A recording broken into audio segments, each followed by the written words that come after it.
It can feel like such a hectic lifestyle. We are always busy and always under pressure. So giving myself that 10 minutes of meditation each day has really helped me to relax, restore some perspective, and gain that meditative state. I think I have an innate inner confidence, one that I don't feel I need to prove all the time. There will be times throughout your career when it does dip a little bit, whether it's from within or something you guys have written. When Mahela Jayawardene was with us before the test series against Pakistan, he said it should all be about enjoying your talent and skill. He took his bat out there to score runs and enjoy playing the game. I have learned a lot of interesting things about nutrition in my cricket career, but the biggest lesson of all is to ensure your healthy eating habits are sustainable. The best way to eat healthily is to think of nutrition as a lifestyle, not as a diet. The fact that people want to learn from you gives you confidence as well, especially if someone in an IPL dressing room that you respect comes up to you and asks how you do something. Your self-worth starts to improve. I love Japanese food. It's a really healthy way of cooking and it is very easy. I often just steam the vegetables and fish together, make a space for the noodles, and I have a great healthy meal in 15 minutes. We want to inspire cricket fans and enhance their love for the game, as well as bring new people and children into the fold and encourage them to pick up a bat. Running is a good example of the link between fitness and psychology. I have found an easy way to enjoy running by focusing on 5K runs. They are long enough to get your heart going but not so long that you get bored. High-intensity training works well for cricket because we spend long periods waiting around and then have to perform sudden sprints or dives. Going into a new environment with new coaches posed the question as to how well I actually know my own game. To have these big names asking what I want from them, and what makes me tick, showed me how selfish you have to be with your practice. I'm quite content with who I am and what I do. You might get someone in your local Tesco who might know who you are, but not really. To think you couldn't do those simple things, I'd say I'd probably crave them quite a lot. We hear about the importance of strong core muscles all the time, but it never quite hits home until you stop and think what the muscles around your stomach and lower back really do. It can be hard to keep that mentality, but I know that to play your best you can't be worrying about getting dropped, because then you just go into your shell even more and play safe. I've just got to come out and play how I know I can play. That's the way that you get the best out of yourself. I do a lot of gym circuits, a bit like CrossFit or HIIT sessions, so just 20 seconds on, 10 seconds off. Circuits are a good fat burner, but they also work your heart and lungs. I have a more personal insight into the importance of core strength because my wife Louise runs a Pilates studio in London. I have enjoyed getting into Pilates. I am not the most supple, but I enjoy Pilates more than yoga.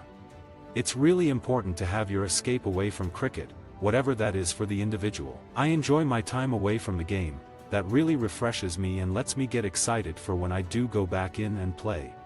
One of the main things that stand out for me is the mentality of the best players. They really want to be in those big moments, have the responsibility, the trust in themselves and the self-belief. When you look at the best players in the world, they can play all the formats. I don't think it's an easy thing to do, and that's why they're the best players in the world. I'd say the biggest difference is knowing you can do something. You can sit here and say, I believe I can get 100 tomorrow. But it's a different statement to say, I know I can get 100 tomorrow. That's something I try to think about. Keeping wicket is the worst place to be when out of form. You can't hide at fine leg where you might touch the ball once every 10 overs. Behind the wicket you are involved every ball. I sometimes get someone to bowl at me from closer than the usual 22 yards, so when I then go and play on a normal-sized pitch, everything feels easier. Although I train hard with England and Rajasthan Royals, when I am at home in London I always like to join some group fitness classes and experiment with new workout ideas. We're very lucky in England, everything's very structured. But in India you have to deal with chaos, and I think that helps dealing with expectation. I was constantly searching for something, and you kid yourself that someone out there has got that secret to batting that they can give you one piece of advice that will enable you to go and score 100 every time. It is silly. By trying to learn I confused myself. The psychology of sport is so important. When you are standing at the crease, in front of a stadium full of people, it's a pretty intense experience. So you need to have the psychological tools to control your mind and deliver your best performance. Just because I have to deal with the stress and pressure and nerves of elite sport every day, it doesn't mean it all comes easily. I have worked hard at the mental side of my game. Innovation grabs the attention. You go back through the history of cricket and there are certain moments in time that grab you. Kevin Pietersen's flamingo shot was one of those. Some days if I am not feeling great or I feel a bit down or anxious, I just go for a run and I instantly feel better. Despite all the technology we use in training these days, it remains an amazingly simple way to energize your mind. But one of the best things away from playing was a visit to a Mumbai slum. You see people in their conditions, getting stuck into their way of life and not moaning, and realize how lucky you are to be doing what you are doing. It put things into perspective. Chris Gayle is an incredible player. A big guy, with phenomenal power and a very big bat. It's quite the combo. There's always going to be pressure on your place. It's 11 cricketers. There's always going to be other cricketers outside the team doing well. One of the things that I like to pride myself on is being the guy who sees the game through till the end. At Somerset I played with Marcus Trescothick, who has spoken very openly about his battle with depression and anxiety. I had a few conversations with him about his problems, but I also read his book, which provided me with a great insight into what he went through. I know that fitness helps me to be better at everything I do and to live my life in the best possible way, so it has become a genuine passion, even outside of cricket. I enjoy fitness. I've always enjoyed trying to stay healthy. I've enjoyed all my gym work. Obviously there's a crossover with that going into cricket. But you also talk of finding an escape, and I think in the last year or so, running has provided me with that.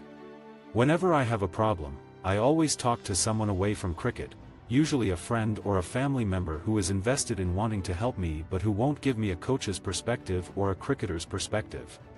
We all make worse decisions when we are tired, but being fit keeps your mind sharp and gives you the confidence to handle anything the world throws at you. Cricket isn't the be-all and end-all. That doesn't mean you put in less effort or don't try as hard. You put everything into it, but at the end of the day there are bigger and better things. I enjoy the football. I really love our kick-arounds. I would say Chris Wokes is the best, a real Rolls-Royce midfielder. He gets himself around and he's got a silky touch. He's the main man. It was a relief to get dropped, which is sad in a way because you never want to miss a game. But I was not performing mentally. I got to a stage where I was not concentrating and did not want to be there. I was not enjoying walking out there and feeling like I didn't know where the next run was coming from. What was scaring me was if we lost, I didn't know how I'd play cricket again. This was such a once-in-a-lifetime opportunity, a World Cup final at Lord's.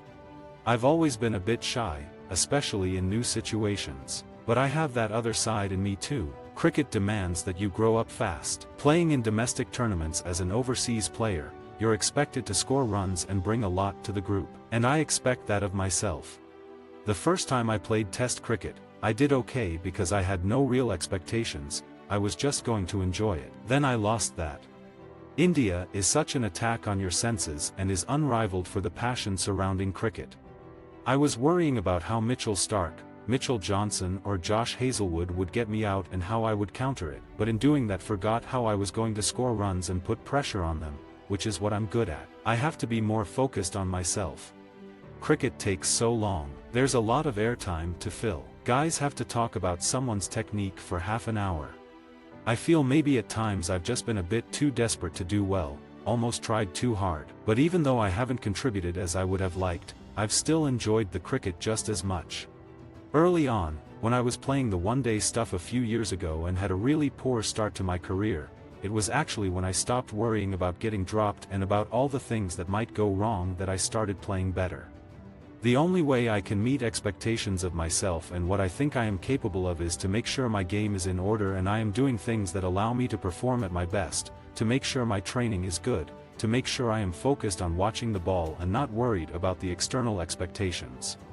In T20, even when you are in form and you feel like you are making good contributions, you are going to only face 30 or maximum 40 balls in the position where I bat in the middle order. Visit our website for more quotes, quoting.com.